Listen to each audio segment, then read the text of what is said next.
जालिम लोशन।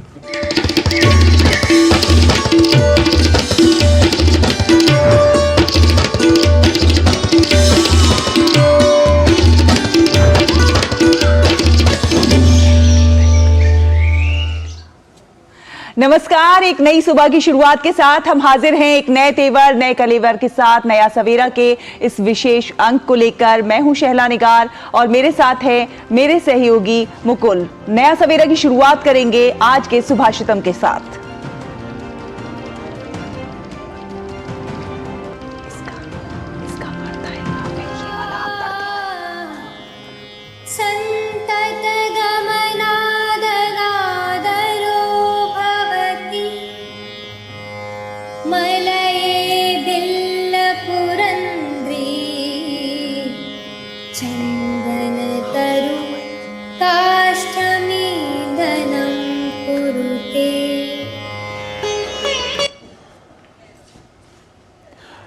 इसका अर्थ है अति परिचय से उपेक्षा और बार बार जाने से अनादर होता है। जैसे चंदन से भरे मलय पर्वत पर रहने वाले चंदन की लकड़ी का ईंधन के रूप में उपयोग करते हैं। तो ये तो था आज का सुभाषितम और अगले 1 घंटे में पावर पैक्ड शो है। तमाम बड़ी खबरों पर हमारी नजर रहेगी, खेल, संस्कृति और विरासत पर भी हमारी नजर रहेगी। लेकिन शुरुआत करेंगे टॉप स्टोरीज यानी हेडलाइंस के साथ।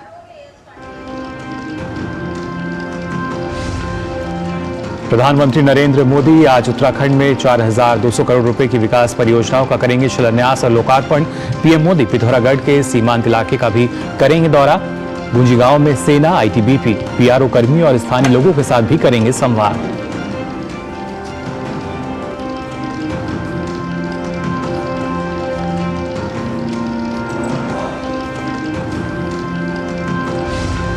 प्रधानमंत्री आज नई दिल्ली में कौशल दीक्षांत समारोह में वीडियो संदेश से विद्यार्थियों को करेंगे संबोधित। समारोह में विभिन्न योजनाओं और कार्यक्रमों के अंतर्गत प्रशिक्षण पूरा कर चुके विद्यार्थियों को किया जाएगा सम्मानित।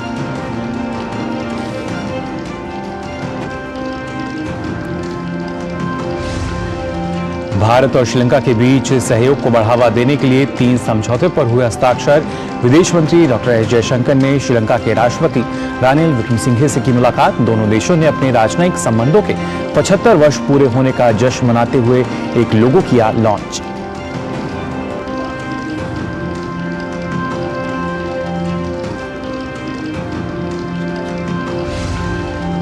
वित्त मंत्री निर्मला सीतारमण ने आईएमएफ की नीतिगत एवं इसकी सदस्यता विषय पर आयोजित एक गोलमेज चर्चा में की शिरकत। आईएमएफ की नीतिगत प्राथमिकताओं पर की चर्चा। अमेरिका, फ्रांस के वित्त मंत्री और विश्व बैंक के अध्यक्ष अजय बंगा से भी की मुलाकात।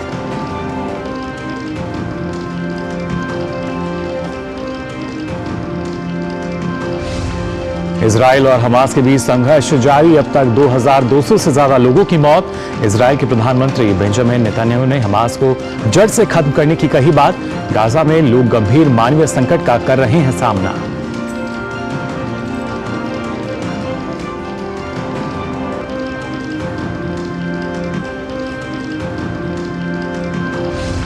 भारत के ऑपरेशन अजय के तहत विशेष विमानों के जरिए होगी भारतीयों की वापसी। विदेश मंत्रालय ने स्थापित किया 24 घंटे का नियंत्रण कक्ष। टोल फ्री नंबर भी किया जारी।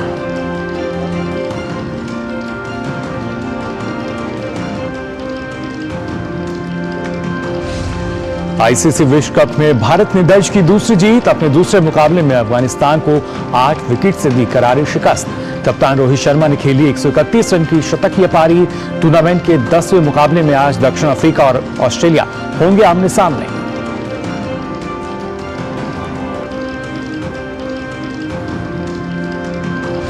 रोहित शर्मा ने अफगानिस्तान के खिलाफ मुकाबले में रचा इतिहास। कपिल देव का सबसे तेज शतक बनाने का 40 साल पुराना और सचिन तेंदुलकर का 12 साल पुराने रिकॉर्ड को तोड़कर विश्व कप में सर्वाधिक शतक जड़ने वाले बने खिलाड़ी।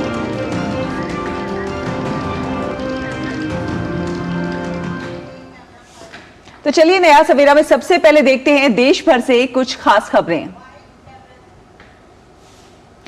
प्रधानमंत्री नरेंद्र मोदी आज उत्तराखंड के एक दिवसीय दौरे पर हैं। प्रधानमंत्री के स्वागत के लिए राज्य में पूरी तैयारी कर ली गई है। प्रधानमंत्री अपने दौरे की शुरुआत पिथौरागढ़ के जोलिंगकोंग में पार्वती कुंड में पूजा अर्चना के साथ करेंगे। प्रधानमंत्री इस स्थान पर पवित्र आदि कैलाश का भी आशीर्वाद लेंगे। ये स्थल अपने आध्यात्मिक महत्व और प्राकृतिक सुंदरता के लिए विश्व प्रसिद्ध है। इसके बाद प्रधानमंत्री गुजी गांव पहुंचेंगे, जहां वह स्थानीय लोगों से बातचीत करेंगे और स्थानीय उत्पादों की एक प्रदर्शनी भी देखेंगे। इसके बाद सेना, भारत तिब्बत सीमा पुलिस और सीमा सड़क संगठन के जवानों के साथ भी बातचीत करेंगे। पिथौरागढ़ के बाद प्रधानमंत्री अल्मोड़ा के जागेश्वर धाम पहुंचेंगे। जागेश्वर धाम में दर्शन करने के बाद पूजा अर्चना के बाद वापस पिथौरागढ़ पहुंचेंगे। यहां 4,200 करोड़ रुपए की विभिन्न विकास परियोजनाओं का उद्घाटन, लोकार्पण और शिलान्यास करेंगे।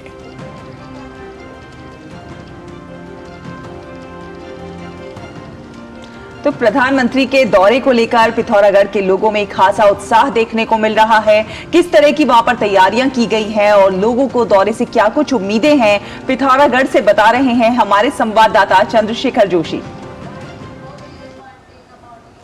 प्रधानमंत्री नरेंद्र मोदी गुरुवार को पिथौरागढ़ आ रहे हैं। यहां प्रधानमंत्री नरेंद्र मोदी कुमाऊं क्षेत्र के लिए 4200 करोड़ रुपए की योजनाओं का लोकार्पण और शिलान्यास करेंगे। लेकिन प्रधानमंत्री का ये दौरा शुरू होने वाला है पिथौरागढ़ जिले के दूरस्थ इलाके जोलिंगकोंग और गुंजी से। प्रधानमंत्री गुरुवार को सवेरे जोलिंगकोंग पहुंचेंगे और वहां गुंजी, जो पिथौरागढ़ का सीमांत इलाका है, वहां पहुंचेंगे।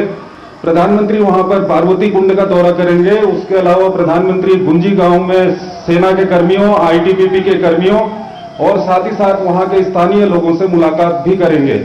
उसके बाद प्रधानमंत्री नरेंद्र मोदी अल्मोड़ा जिले के जागेश्वर धाम पहुंचेंगे, जहां पर प्रधानमंत्री नरेंद्र मोदी पूजा अर्चना करेंगे और उसके बाद प्रधानमंत्री नरेंद्र मोदी आएंगे यहां पिथौरागढ़। इस ग्राउंड में प्रधानमंत्री नरेंद्र मोदी के दौरे की पूरी तैयारी चल रही है। साथ ही साथ यहां इलाके के लोगों में प्रधानमंत्री के दौरे को लेकर काफी खुशी है। बहुत अच्छा लग रहा है। हम बयान नहीं कर सकते खुशी कि हमारे प्रधानमंत्री जी हमारे शहर में आ रहे हैं। एक छोटे शहर में आ रहे तो हमारे तो खुशी होने के काम ही है। सौभाग्य है कि हमारा जो यहाँ आ रहे ऐसे आते रहे। हम तो ये चाहते हैं कि वो आते रहे और हमारे पिथौरागढ़ का ऐसे विकास होते रहे। जो अच्छी अच्छी चीजें, हमारी दीवार और हमारे रोड है, इतना अच्छा माहौल हो रहा है, इतनी अच्छी जो हमारी संस्कृति है उजागर हो रही है। उनके स्वागत में ये तैयारी की जा रही है। बस हमें यही है कि वो बार बार आते रहे, ऐसे विकास होते रहे पिथौरागढ़ का, उत्तराखंड का। हम ऐसा करते रहे, ये मौका हमको बार बार मिलता रहे। हम बहुत खुश हैं। हमारी महिलाओं को एक इस तरीके से प्रोग्राम करने के लिए, आगे बढ़ाने के लिए जो हमारी महिलाएं हैं वो बहुत उत्साहित हैं सर, कि उनको बहुत एक उम्मीद है कि मोदी जी आएंगे, कल हम इस तरीके से प्रोग्राम करेंगे। प्रदेश के यानी हमारे जिले में हमें बहुत खुशी हो रही है और सौभाग्य है हमारा। हम मोदी जी का हार्दिक स्वागत करते हैं और उनको इस जिले की आगे की खुशहाली के लिए उनसे कामना करते हैं कि वो कुछ करें यहाँ के लिए। खुशी की बात है, मोदी जी आ रहे हैं। हम तो कर्मचारी हैं, ड्यूटी लगी है हमारी, ड्यूटी के लिए आए हैं यहाँ पर। हमें तो बहुत खुशी हो रही है जो नरेंद्र मोदी जी हमारे छोटे से डिस्ट्रिक्ट में पधार रहे हैं। और मैं तो चाहता हूँ ऐसे ऐसे हमेशा नेता आते रहे, हमारे छोटे से डिस्ट्रिक्ट का विकास होता रहे। और मैं आगे वाले चुनाव में उनकी जीत के लिए बहुत उत्साहित हो गए, उनके लिए बढ़ चढ़ के मैं काम करूँगा। प्रधानमंत्री नरेंद्र मोदी जब पिथौरागढ़ पहुंचेंगे तो यहां से न सिर्फ पिथौरागढ़ के लोगों के लिए बल्कि उत्तराखंड के पूरे कुमाऊं इलाके और उत्तराखंड राज्य की कई परियोजनाओं का शिलान्यास और लोकार्पण करेंगे। कुल मिलाकर प्रधानमंत्री का ये दौरा कुमाऊं इलाके के लिए, पिथौरागढ़ के लिए और पिथौरागढ़ के सीमांत इलाकों के लिए काफी महत्वपूर्ण दौरा रहने वाला है। कैमरामैन महेश शर्मा और प्रमोद नेगी के साथ मैं चंद्रशेखर जोशी, पिथौरागढ़ से डीडी न्यूज के लिए।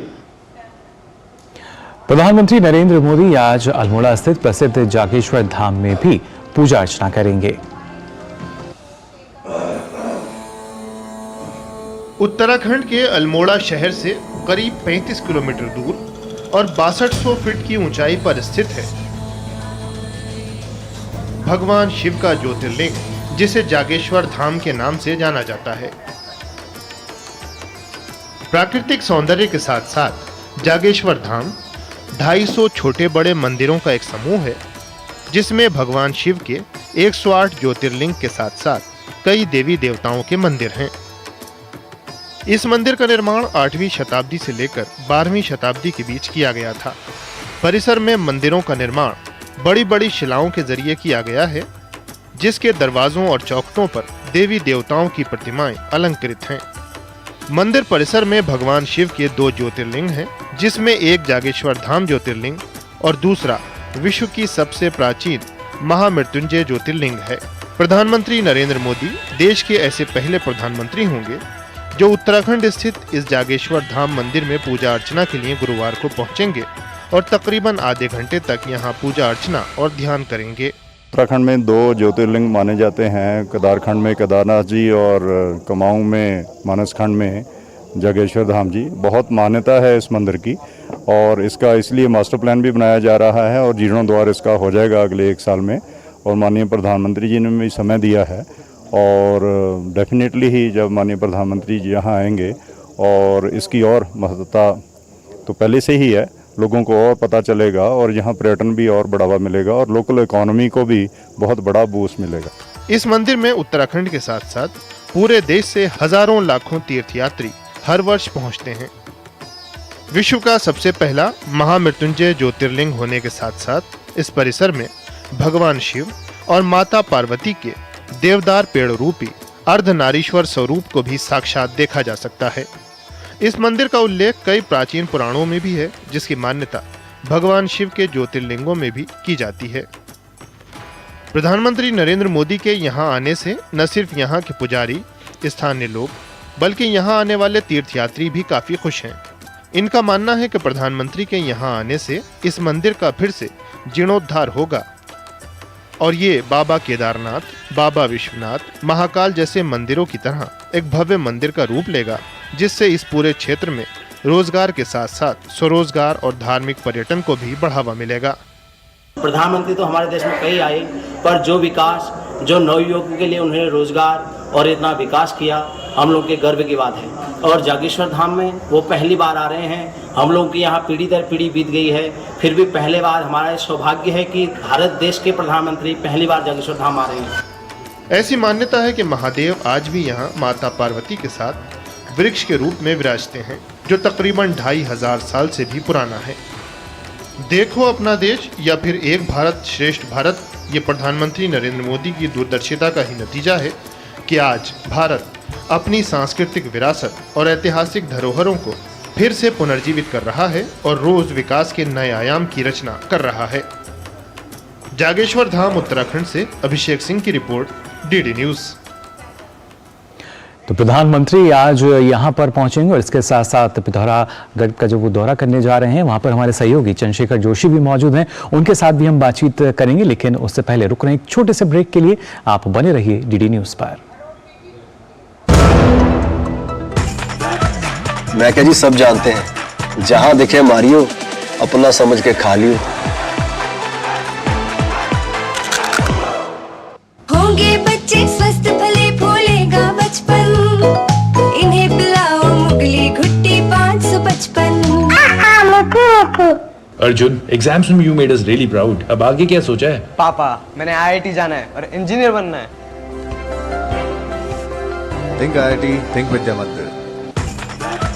मैं क्या जी, सब जानते हैं, जहां दिखे मारियो, अपना समझ के खा लियो।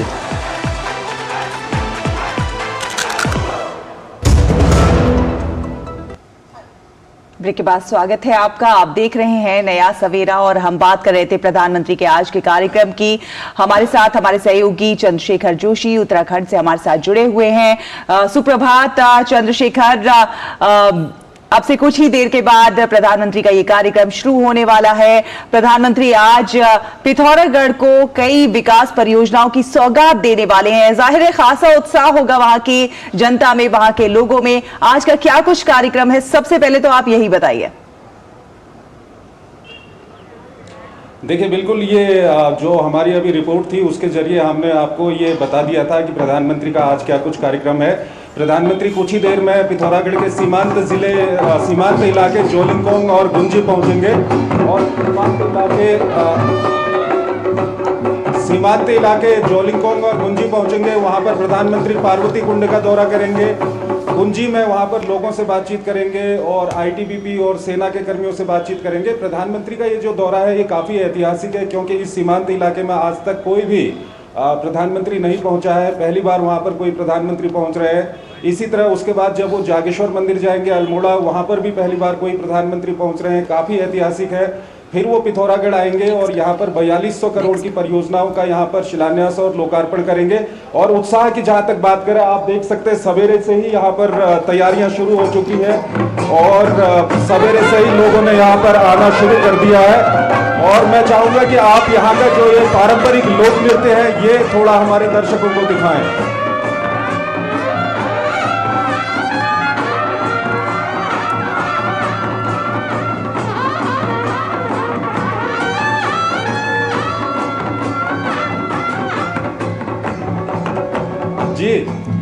जी चंद्रशेखर, और खासतौर से क्योंकि प्रधानमंत्री इस बात को कई बार अलग अलग मंचों से कह चुके हैं कि जो हमारी लोक संस्कृति है, लोक कला है, इसको हमें ना सिर्फ सीमित रखना है बल्कि वैश्विक स्तर पर पहुंचाना है, विश्व पटल पर पहुंचाना है। G20 में भी हमने देखा था अलग अलग लोक संस्कृति की जो झलक है वो नजर आई थी, और जो झलक हमने अभी देखी तो कहीं ना कहीं उम्मीद कर सकते हैं कि अब ये जो कला है, जिस तरीके से अलग अलग वाद्य यंत्र लिखे, जो यहाँ कलाकार भी आपके साथ पीछे मौजूद हैं, तो उनके लिए भी एक नई ऊर्जा उनको मिलेगी और नए अवसर उनको मिल पाएंगे। बिल्कुल, देखिए जो लोक कला है और खासकर प्रधानमंत्री का आज का ये जो दौरा है, ये केवल पिथौरागढ़ जिले और अल्मोड़ा जिले के लिए नहीं बल्कि पूरा जो कुमाऊं का इलाका है उसके लिए काफी महत्वपूर्ण है। प्रधानमंत्री यहाँ पर कई सारी परियोजनाओं का लोकार्पण और शिलान्यास करेंगे। वो परियोजनाएं कुमाऊं के कई इलाकों के लिए हैं, यहाँ तक कि देहरादून की भी कुछ परियोजनाएं उसमें है। तो ये कहा जा सकता है कि प्रधानमंत्री का आज का जो दौरा है कुमाऊं के इलाके के लिए, पिथौरागढ़ के लिए, पिथौरागढ़ के सीमांत इलाकों के लिए, अल्मोड़ा जिले के लिए और पूरे राज्य के लिए ये दौरा काफी महत्वपूर्ण है। और तैयारियों का जैसा कि मैं आपको दिखा रहा था, पूरे शहर को इस तरह से होर्डिंग और जो भारतीय जनता पार्टी के झंडे हैं उस लगाए गए हैं। यही वो रास्ता है जहां से प्रधानमंत्री एक रोड शो करते हुए गुजरेंगे। जब वो रैली करेंगे उससे पहले तो पूरे रोड शो की करीबन 2-3 किलोमीटर का ये पूरा रोड है जिस पर प्रधानमंत्री गुजरेंगे। दोनों ओर में काफी संख्या में लोग उस वक्त पे मौजूद रहेंगे। तो काफी महत्वपूर्ण ये कार्यक्रम रहने वाला है और प्रधानमंत्री के स्वागत के लिए यहाँ पर काफी तैयारियां की गई हैं।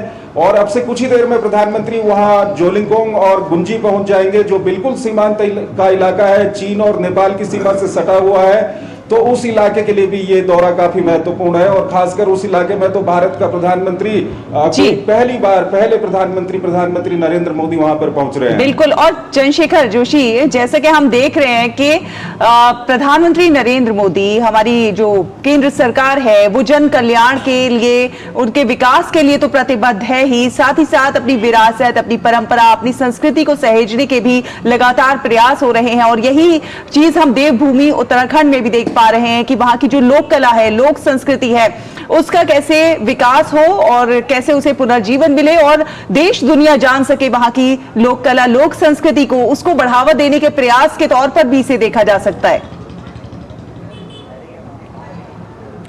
बिल्कुल, अगर ये आप इस एंगल से अगर हम बात करें लोक संस्कृति और लोक विरासत की, उससे तो पिछले करीब एक हफ्ते से यहाँ पिथौरागढ़ में वहाँ ऊपर जो जोलिंगकोंग का इलाका है, गुंजी का इलाका है, वो पूरा एक ट्राइबल बेल्ट है। वहाँ पर रॉ जनजाति वहाँ पर रहती है। तो वो पूरी जो जनजातियाँ हैं वो तैयारी कर रही है पिछले एक महीने से। अपने लोकल उत्पाद वो प्रधानमंत्री को दिखाना चाहते हैं, अपनी जो लोकल संस्कृति है वो प्रधानमंत्री को दिखाना चाहते हैं। तो वहाँ पर पूरी तैयारी चल रही है। यहाँ पिथौरागढ़ में भी पूरी तैयारी चल रही है। यहाँ की जो लोक संस्कृति है, जब प्रधानमंत्री इस सड़क से गुजरेंगे तो जगह जगह पर जो लोक संस्कृति की झलकें हैं वो झलकियाँ यहाँ पर दिखाई देंगी।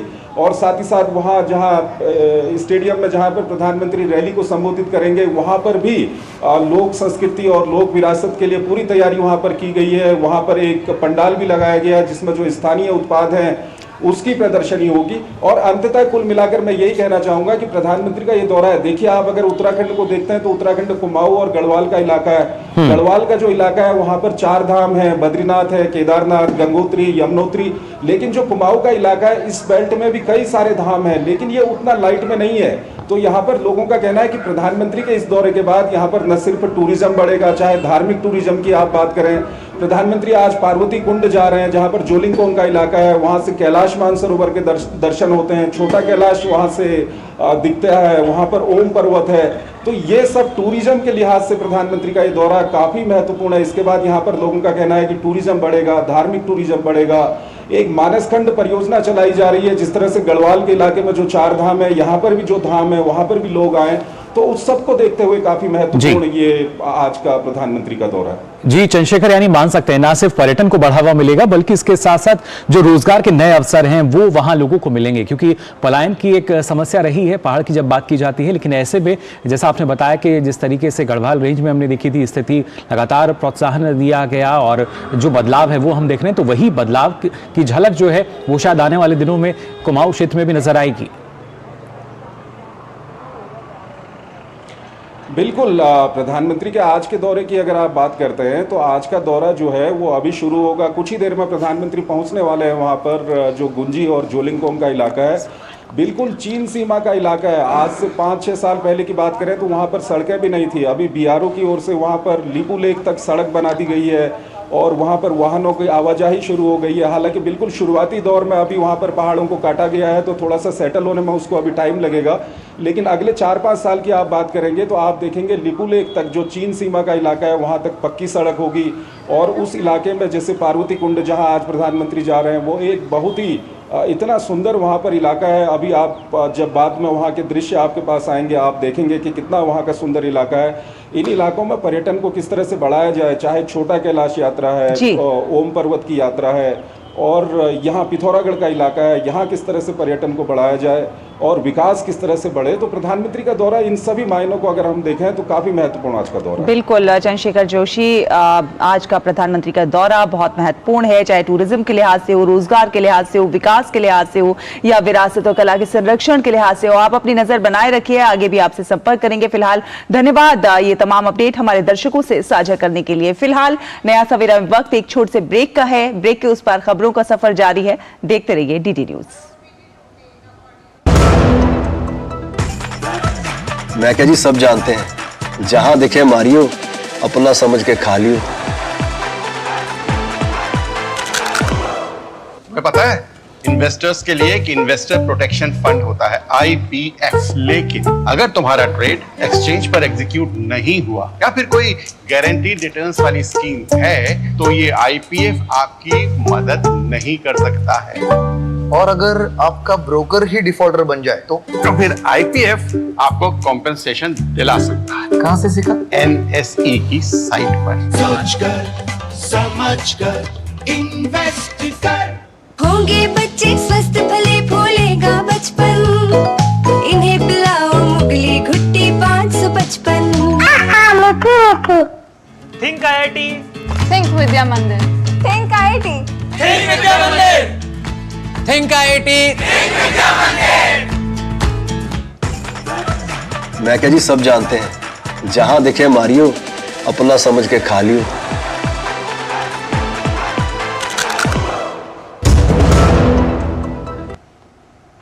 ब्रेक के बाद एक बार फिर स्वागत है आपका। आप देख रहे हैं नया सवेरा और रुक करेंगे अगली खबर का। आपको बता दें, प्रधानमंत्री नरेंद्र मोदी आज नई दिल्ली में वीडियो संदेश के माध्यम से कौशल दीक्षांत समारोह के विद्यार्थियों को संबोधित करेंगे। इसमें प्रतिष्ठित कौशल विकास संस्थानों के विद्यार्थी भाग लेंगे। इस संस्थानों में प्रधानमंत्री कौशल केंद्र, औद्योगिक प्रशिक्षण संस्थान, कौशल भारत अंतर्राष्ट्रीय केंद्र और जन शिक्षण संस्थान शामिल हैं। समारोह के दौरान स्किल इंडिया की विभिन्न योजनाओं और कार्यक्रमों के अंतर्गत प्रशिक्षण पूरा कर चुके विद्यार्थियों को सम्मानित किया जाएगा। कौशल दीक्षांत समारोह के अंतर्गत विद्यार्थियों के स्कूली प्रशिक्षण के साथ साथ कार्य के दौरान सीखने पर बल देना है ताकि उनकी प्रतिभा को बढ़ावा मिले और वो विश्व के सामने अपने हुनर को दिखा सकें। इन विद्यार्थियों ने सहायक कंप्यूटर ऑपरेटर, डेटा वैज्ञानिक, सोशल मीडिया रणनीतिकार, ब्यूटी केयर सहायक जैसे विभिन्न कामों के दौरान कौशल प्रशिक्षण हासिल किया है। कौशल विकास और उद्यमिता सचिव अतुल कुमार तिवारी ने कहा कि कौशल दीक्षांत समारोह समावेशी कौशल तंत्र के लिए सरकार के प्रयासों को दर्शाता है तथा विद्यार्थियों को व्यक्तिगत विकास के साथ साथ राष्ट्रीय विकास में योगदान देने को प्रोत्साहित करता है। आगे बढ़ते हैं खबरों में। नई दिल्ली से कामाख्या जा रही नॉर्थ ईस्ट एक्सप्रेस बुधवार की रात बिहार में दुर्घटनाग्रस्त हो गई थी। हादसा बक्सर जंक्शन से ट्रेन खुलने के कुछ ही देर बाद रघुनाथपुर पूर्वी गुमटी के पास हुआ। अभी ताज़ा जानकारी के अनुसार इस हादसे में 4 लोगों की मौत हुई, जबकि करीब 80 यात्री घायल हुए हैं। घायलों का इलाज चल रहा है। मामूली रूप से घायलों को इलाज के बाद छुट्टी दे दी गई। ट्रेन दुर्घटना के बाद कई रेलगाड़ियों के मार्ग को परिवर्तित किया गया। लंबे मार्ग की 18 रेलगाड़ियों का मार्ग परिवर्तित किया गया। दुर्घटना स्थल पर राहत और बचाव कार्य पूरा कर लिया गया है।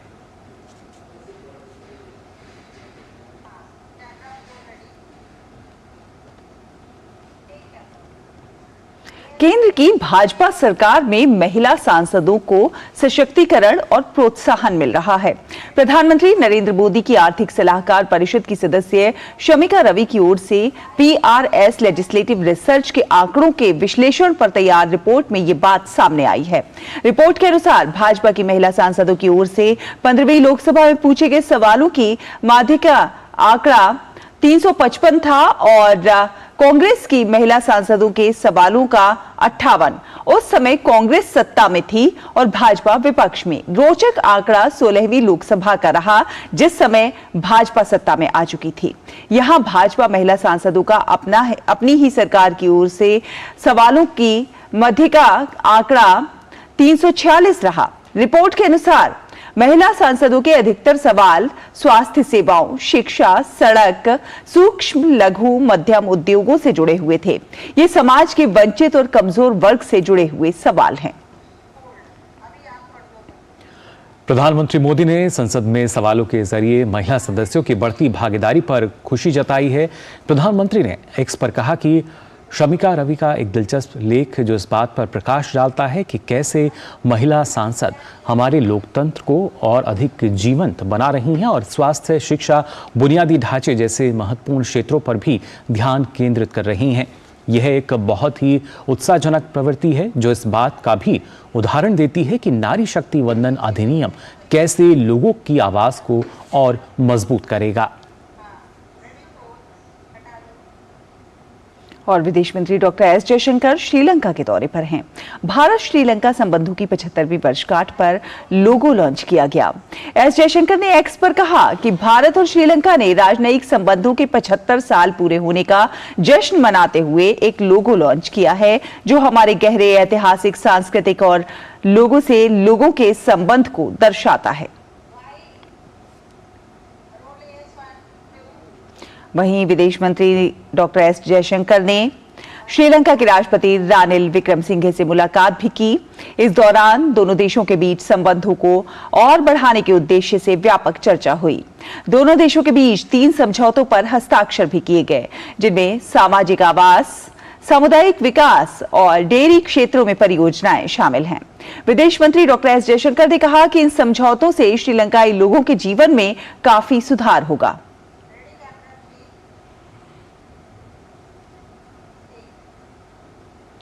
रक्षा मंत्री राजनाथ सिंह इटली की यात्रा पूरी करने के बाद बुधवार को फ्रांस पहुंचे। राजनाथ सिंह ने पेरिस में शीर्ष फ्रांसीसी रक्षा कंपनियों के CEO के साथ मुलाकात की।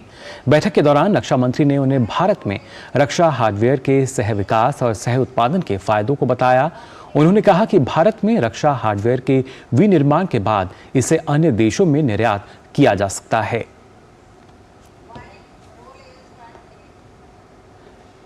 रक्षा मंत्री राजनाथ सिंह ने फ्रांसीसी कंपनी सफ्रान की जेट इंजन विनिर्माण इकाई का दौरा किया और एरो इंजन प्रौद्योगिकी में नवीनतम विकास को बारीकी से समझा। राजनाथ सिंह का यह दौरा महत्वपूर्ण माना जा रहा है क्योंकि सफ्रान बड़ी साझेदारी के तहत भारत में लड़ाकू विमान के इंजन का सह निर्माण करने पर विचार कर रही है।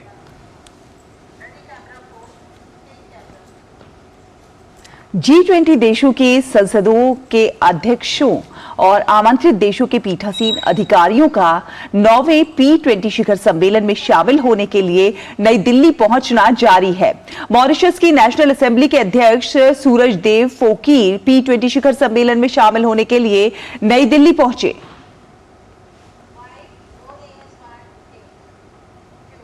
तो वहीं नाइजीरियाई संघीय गणराज्य के सीनेट के उपाध्यक्ष जिब्रिन बरो भी नई दिल्ली पहुंचे। प्रधानमंत्री नरेंद्र मोदी कल नई दिल्ली में P20 शिखर सम्मेलन का उद्घाटन करेंगे। और फिलहाल वक्त हो चला एक और छोटे से ब्रेक का। आप बने रहिए डीडी न्यूज पर। मैं क्या जी सब जानते हैं, जहां दिखे मारियो, अपना समझ के खा लियो। होंगे बच्चे स्वस्थ भले फूलेगा बचपन, इन्हें पिलाओ मुगली घुट्टी 555। अर्जुन, एग्जाम्स में you made us really proud. अब आगे क्या सोचा है? पापा, मैंने IIT जाना है और इंजीनियर बनना है।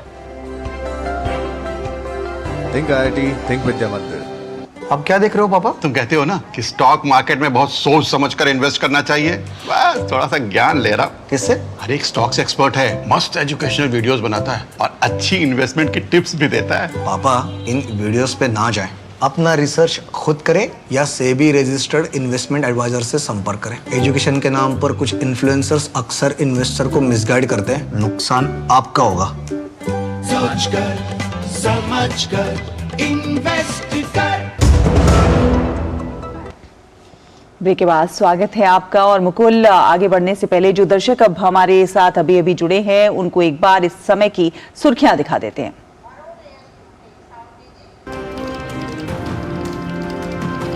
प्रधानमंत्री नरेंद्र मोदी आज उत्तराखंड में 4200 करोड़ रुपए की विकास परियोजनाओं का करेंगे शिलान्यास और लोकार्पण। पीएम मोदी पिथौरागढ़ के सीमांत इलाके का भी करेंगे दौरा। गुंजी गांव में सेना, आईटीबीपी, बीआरओ कर्मियों और स्थानीय लोगों के साथ भी करेंगे संवाद।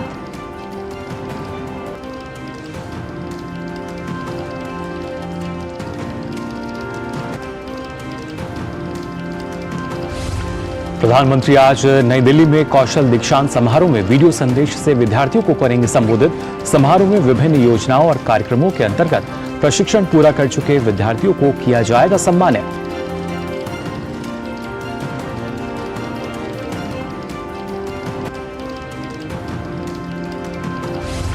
भारत और श्रीलंका के बीच सहयोग को बढ़ावा देने के लिए 3 समझौतों पर हुए हस्ताक्षर। विदेश मंत्री डॉक्टर एस जयशंकर ने श्रीलंका के राष्ट्रपति रानिल विक्रमसिंघे से की मुलाकात। दोनों देशों ने अपने राजनयिक संबंधों के 75 वर्ष पूरा होने का जश्न मनाते हुए एक लोगो किया लॉन्च।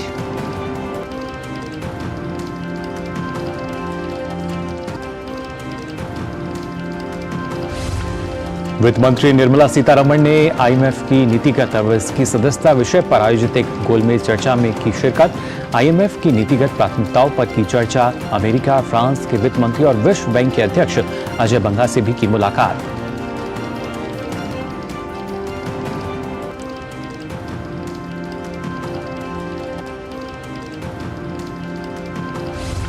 इजराइल और हमास के बीच संघर्ष जारी। अब तक 2200 से ज्यादा लोगों की मौत। इजराइल के प्रधानमंत्री बेंजामिन नेतन्याहू ने हमास को जड़ से खत्म करने की कही बात। गाजा में लोग गंभीर मानवीय संकट का कर रहे हैं सामना।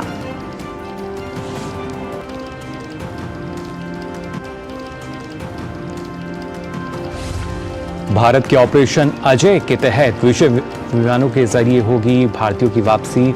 विदेश मंत्रालय ने स्थापित किया 24 घंटों का नियंत्रण कक्ष। टोल फ्री नंबर भी किया जारी।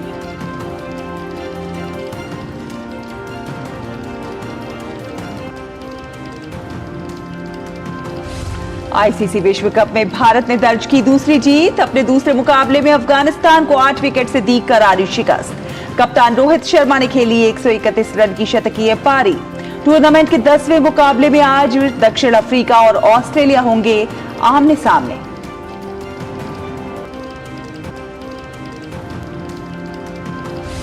और रोहित शर्मा ने अफगानिस्तान के खिलाफ मुकाबले में रचा इतिहास। कपिल देव का सबसे तेज शतक बनाने का 40 साल पुराना और सचिन तेंदुलकर का 12 साल पुराने रिकॉर्ड को तोड़ विश्व कप में सर्वाधिक शतक जड़ने वाले बने खिलाड़ी।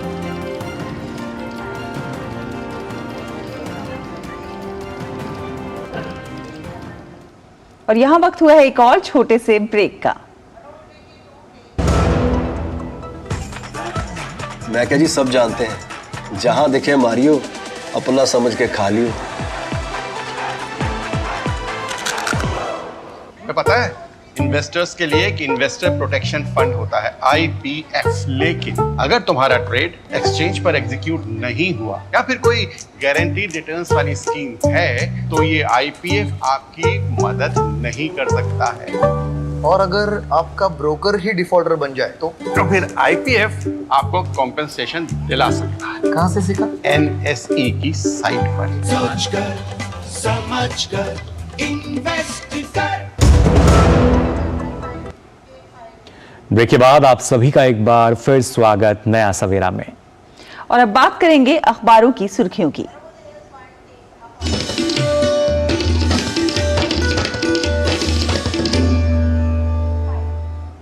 तो अखबारों की सुर्खियां जानने के लिए आपको लिए चलते हैं हमारी सहयोगी संध्या के पास। जी संध्या, बताइए क्या कुछ है आज के अखबारों की सुर्खियां?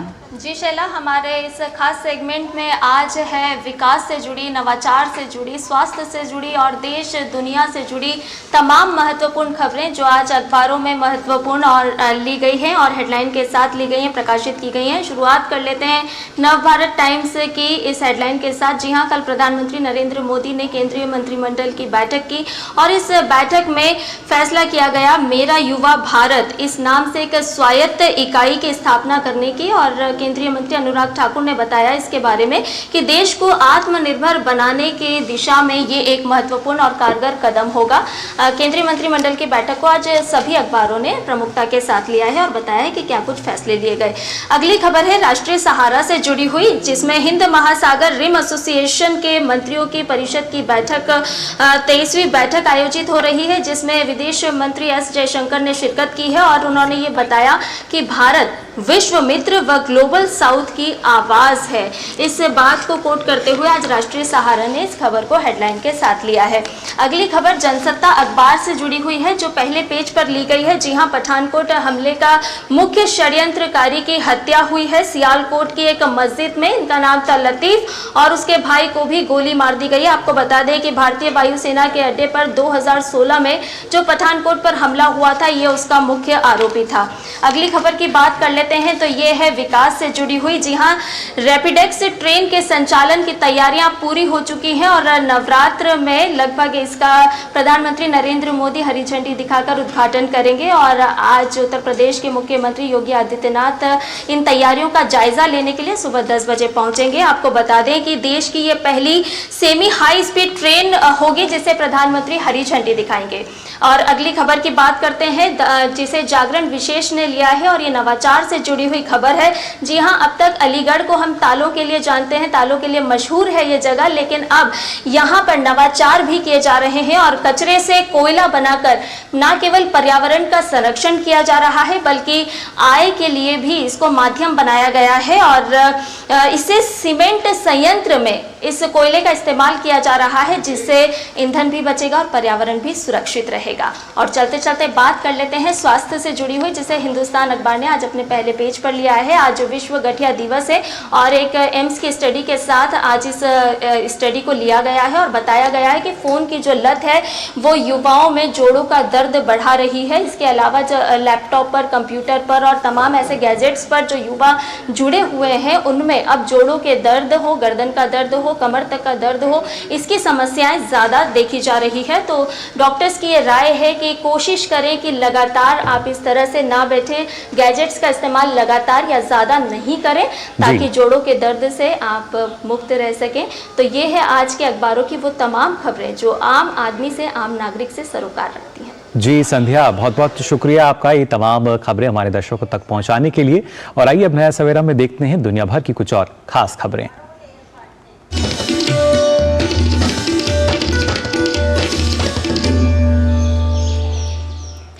तो अंतर्राष्ट्रीय खबरों का रुख करते हैं। आपको बता दें इजराइल और हमास के बीच संघर्ष जारी है और इस जारी संघर्ष में अब तक 2200 से ज्यादा लोगों की जान चली गई है।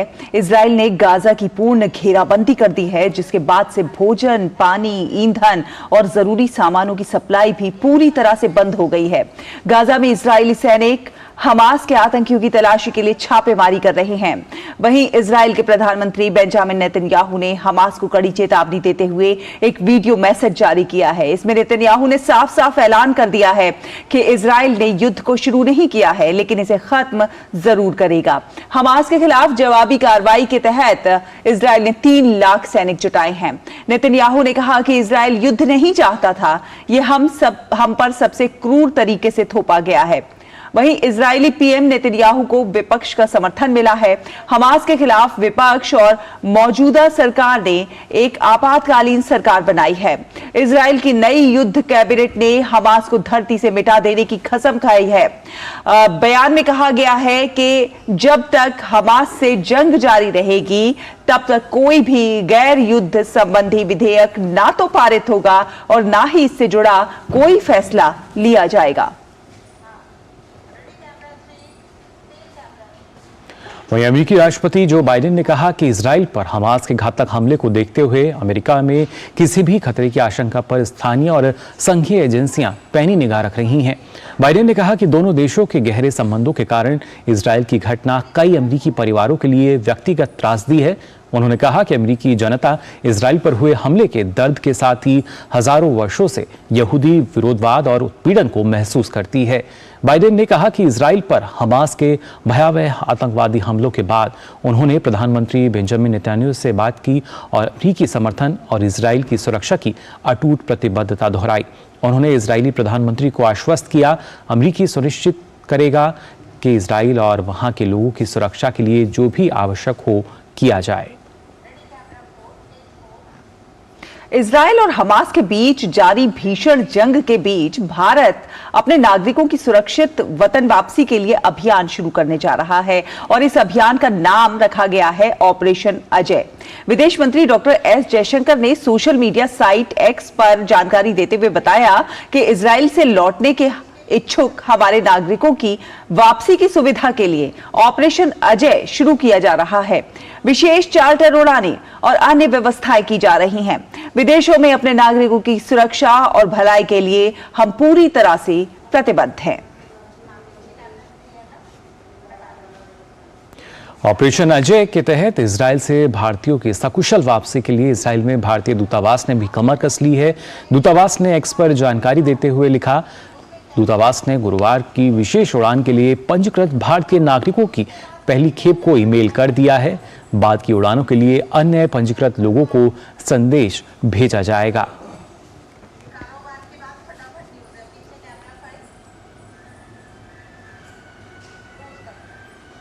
और आइए अब खबरें देखेंगे कारोबार जगत से फटाफट अंदाज में।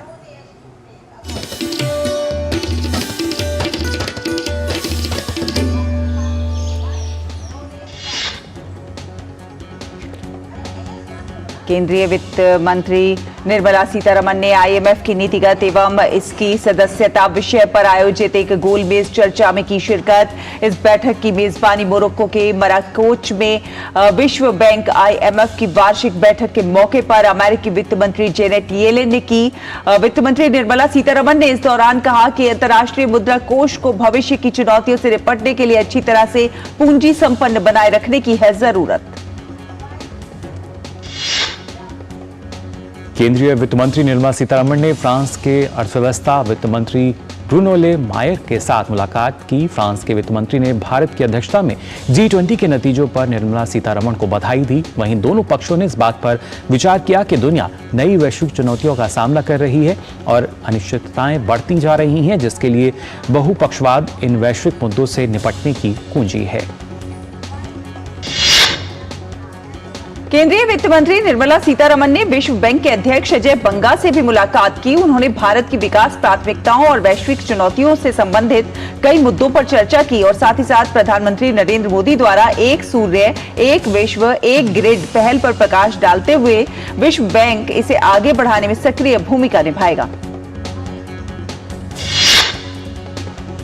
केंद्रीय वित्त मंत्री निर्मला सीतारमण ने मोरक्को के वित्त मंत्री नादिया फतेह अलाउद से मुलाकात की। दोनों नेताओं ने व्यापार और निवेश से संबंधित आपसी मुद्दों और डिजिटल पब्लिक इंफ्रास्ट्रक्चर और इसके अंतर्निहित क्षमता सहित G20 से संबंधित मुद्दों पर चर्चा की।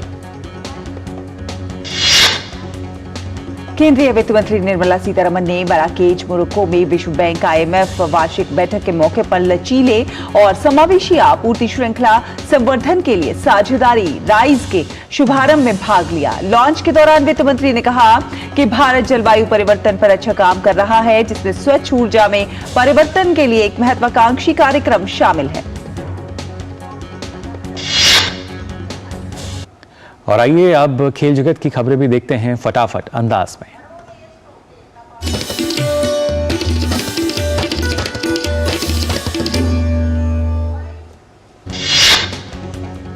आईसीसी विश्व कप में मेजबान भारत ने अफगानिस्तान को 8 विकेट से हराकर अपनी लगातार दूसरी जीत दर्ज की है।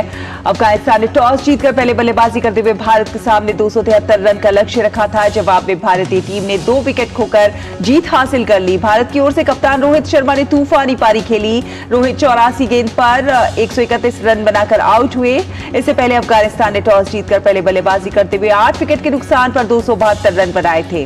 अफगानिस्तान की ओर से सबसे ज्यादा रन हशमतुल्लाह शहीदी ने बनाए। भारत की ओर से सबसे ज्यादा 4 विकेट जसप्रीत बुमराह ने लिए।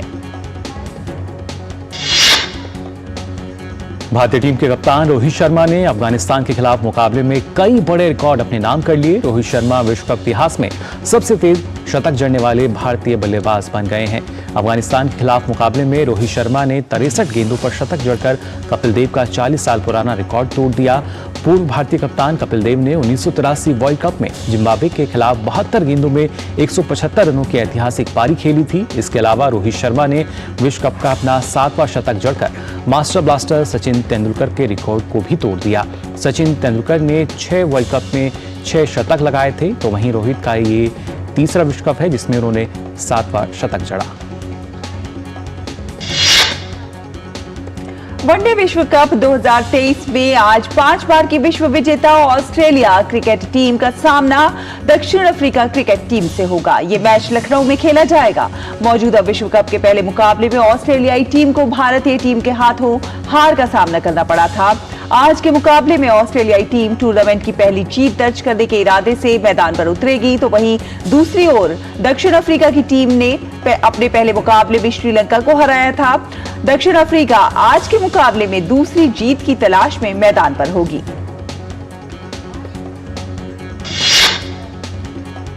रांची में होने वाली Asian champions trophy hockey tournament के लिए भारत की 20 सदस्यीय महिला टीम की घोषणा हो गई है।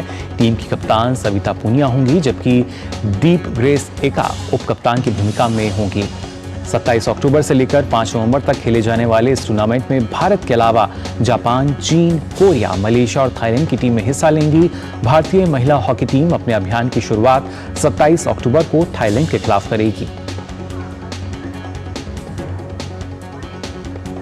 और अब खबरें ग्लैमर वर्ल्ड से फटाफट अंदाज में।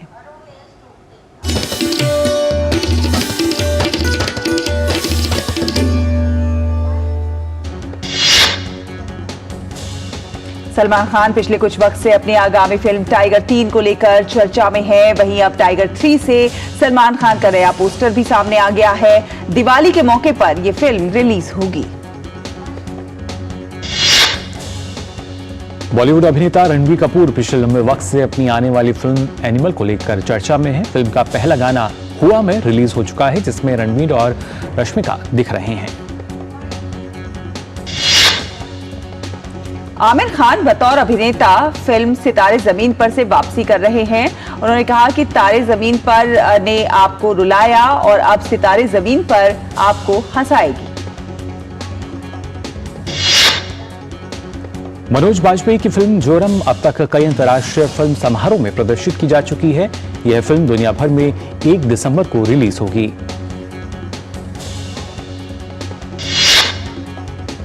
फिल्म गुठली लड्डू 13 अक्टूबर को रिलीज होगी। निर्देशक इशरत आर खान ने फिल्म गुठली लड्डू में एक ऐसी कहानी के तार छेड़े हैं जो सभी की शिक्षा पर जोर देती है। फुकरे 3 ने दुनिया भर में 100 करोड़ रुपए की कमाई का आंकड़ा पार कर लिया है, तो वहीं भारतीय बॉक्स ऑफिस पर फिल्म की कमाई तेजी से 100 करोड़ रुपए की ओर बढ़ रही है। फिल्म जवान का सिनेमा घरों में रिलीज का ये 5वां हफ्ता चल रहा है और ये अपनी पकड़ लगातार बनाए हुए है। भारतीय बॉक्स ऑफिस पर जवान की कमाई 700 करोड़ के पार हो गई है।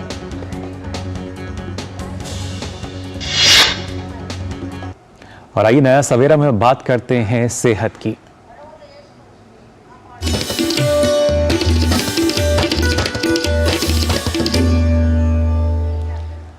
आज विश्व आर्थराइटिस दिवस है। आजकल कम उम्र में गठिया की बीमारी हो रही है। देश में करीब 30% लोग जोड़ों के दर्द से परेशान हैं। एक अध्ययन के मुताबिक करीब 67% लोग गर्दन में दर्द के शिकार हैं। इनमें ज्यादातर छात्र और प्रोफेशनल लोग हैं। पेश है हमारे संवाददाता नितेंद्र सिंह की ये खास रिपोर्ट। हाल के दिनों में जोड़ों से जुड़ी बीमारी बढ़ रही है और ये 7 से 23% तक बढ़ रही है। अब कम उम्र में भी गठिया की बीमारी हो रही है। जोड़ों में सूजन, 30 मिनट तक जकड़न रहना, उठने बैठने में परेशानी और सर्दियों में हाथ के रंग बदलने लगना, ये सब गठिया के लक्षण हैं। जानकार बताते हैं कि गठिया के कई रिस्क फैक्टर हैं। एनवायरमेंटल ट्रिगर्स हैं जो कि 60% रोल प्ले करते हैं, उन पे हमारा कंट्रोल है और उसमें वो फैक्टर्स आते हैं जैसे कि कोई स्मोकर है, tobacco consumption, air pollution, PM 2.5 particles जो हैं उनको भी माना गया है कि वो गठिया यानी कि बहुत सारे और दूसरे ऑटोइम्यून डिजीजेस कर सकते हैं। इसके अलावा रिकरेंट इन्फेक्शंस, अगर किसी को बार बार वायरल इन्फेक्शंस हो रहे हैं, किसी को कोई मैलिग्नेंसी है यानी कि कैंसर है, उसमें भी गठिया हो सकता है। कुछ दवाएं हैं जो गठिया कर सकती हैं। डॉक्टरों का कहना है कि अगर आप गठिया का इलाज करते हैं तो ठीक हो सकते हैं। योग भी गठिया के इलाज के लिए फायदेमंद है। योग का एक बहुत मेजर रोल है ऑटोइम्यून इन्फ्लेमेटरी आर्थराइटिस में, जिसको हम रोमेटॉइड आर्थराइटिस कहते हैं। इससे इन्फ्लेमेशन के लेवल्स कम हो जाते हैं क्योंकि कई मॉलिक्यूल्स जैसे जो इन्फ्लेमेटरी साइटोकाइंस हैं जो हमारे जॉइंट्स को अटैक करते हैं, जैसे कि इंटरल्यूकिन 17, ट्यूमर नेक्रोसिस फैक्टर्स की मात्रा कम हो जाती है। और जो अदर इन्फ्लेमेटरी साइटोकाइंस हैं जो हमारे लंग, हार्ट, स्किन, आइज़ को अटैक करते हैं, उनकी मात्रा भी कम हो जाती है। इन एडिशन टू दैट हमने ये भी देखा है कि कई ऐसे जीन्स हैं जो एंटी इन्फ्लेमेटरी हैं, जो एंटीऑक्सीडेंट्स को कोड कर रही हैं, उनके एक्सप्रेशन लेवल्स बढ़ जाते हैं। तो ये बहुत फ़ायदेमंद होते हैं योग में। जानकार बता रहे हैं कि मोबाइल, कंप्यूटर का ज़्यादा इस्तेमाल और उठने बैठने का गलत तरीका जोड़ों के दर्द का बड़ा कारण बनता जा रहा है। अगर आप 20 मिनट काम करने के बाद 2 मिनट का ब्रेक लेते हैं तो ये बीमारी के खतरे को कम करता है। Nitendra Singh, DD news, Delhi. तो शैला जाना आपने देखी किस तरीके से ये जो रोग है बढ़ रहा है। जागरूकता इसलिए बेहद ज़रूरी है। और आइए अब नया सवेरा में बात करते हैं योग रखे निरोग की भी।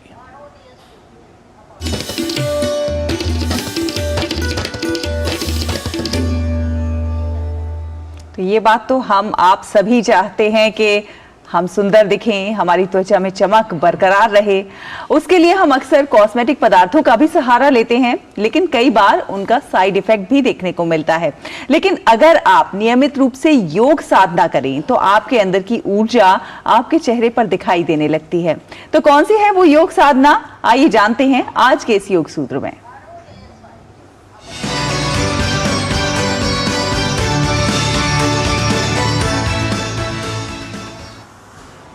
नमस्ते, मैं हूं आचार्य प्रतिष्ठा। स्वास्थ्य पर हम सभी का समान अधिकार है और सौंदर्य पर भी हम सभी का समान अधिकार है। चाहे महिलाएं हैं या पुरुष भाई, हर कोई चाहता है, बच्चे बूढ़े सब चाहते हैं कि हम सुंदर दिखें, हम खूबसूरत लगें। और उसके लिए हम कई बार बहुत सारे आर्टिफिशियल कॉस्मेटिक्स भी यूज़ करते हैं। पर क्या आप जानते हैं कि अगर आप नियमित रूप से योग साधना करें, आपके भीतर की ऊर्जा आपकी त्वचा पर दिखने लगती है। आपको कोई आर्टिफिशियल मेकअप लगाने की ज़रूरत नहीं, आप दमकने लगते हैं। हमारी एनर्जीज को फेस की तरफ, खास तौर पर स्किन की तरफ लाने का काम करती है योनि मुद्रा। योनि मुद्रा का अभ्यास कैसे करते हैं ये हम आज के एपिसोड में जानेंगे। ध्यान से देखिए, समझिए और इसका नियमित अभ्यास कीजिए। अगर आपको हृदय रोग है या आपको श्वास से जुड़ा हुआ रोग है यानी अस्थमा या ब्रोंकाइटिस, तो आप इसका अभ्यास न करें। बाकी सभी इसका अभ्यास आसानी से कर सकते हैं। सबसे पहले इसी आसन में अपने कंफर्टेबली बैठेंगे, अपनी जीभ का पाइप बना लेंगे इस तरह से। इस पाइप से सांस लेना है। आप में से बहुत सारे दर्शकों को लगेगा अरे हमारा तो पाइप ही नहीं बन रहा है, तो क्या करें? कोई बात नहीं, जितना इजीली कर सकते हैं। याद रखें, योग मजा है, सजा नहीं है। तो अपने साथ ज्यादती हमको बिल्कुल नहीं करनी। तो इस स्थिति में आना और इस पाइप से सांस लेकर गालों में हवा को भर लेंगे और फिर अपने अंगूठे से नाक को बंद करेंगे, सारी उंगलियों को एक दूसरे के साथ लगा देंगे और गर्दन को आगे की ओर झुका लेंगे। एक बार पूरा देखिए कैसे करना है।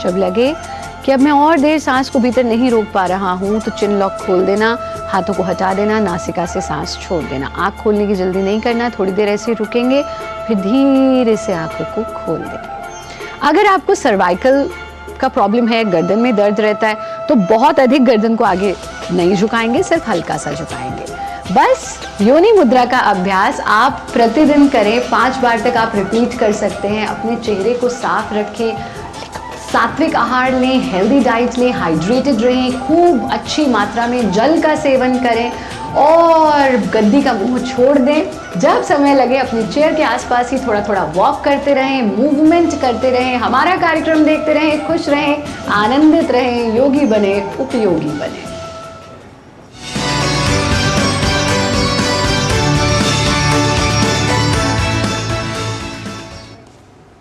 और आइए अब जल्दी से नजर डालते हैं आज के मौसम के हाल पर।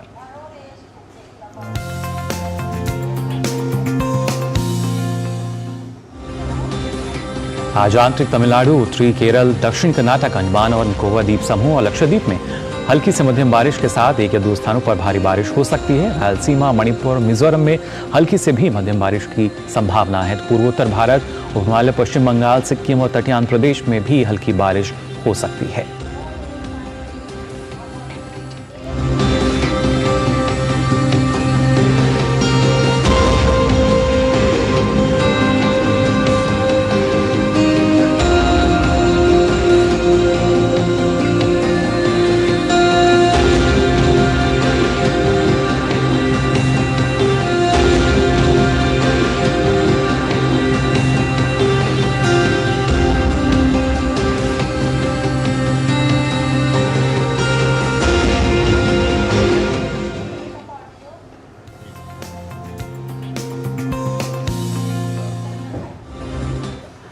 और आपको बता दें कि धर्मशाला में होने वाले क्रिकेट विश्व कप का मुकाबला खेलने के लिए नीदरलैंड की टीम वहां पहुंच चुकी है। मैच से पहले टीम के खिलाड़ी हिमाचली लोकगीत पर थिरकते हुए नजर आए।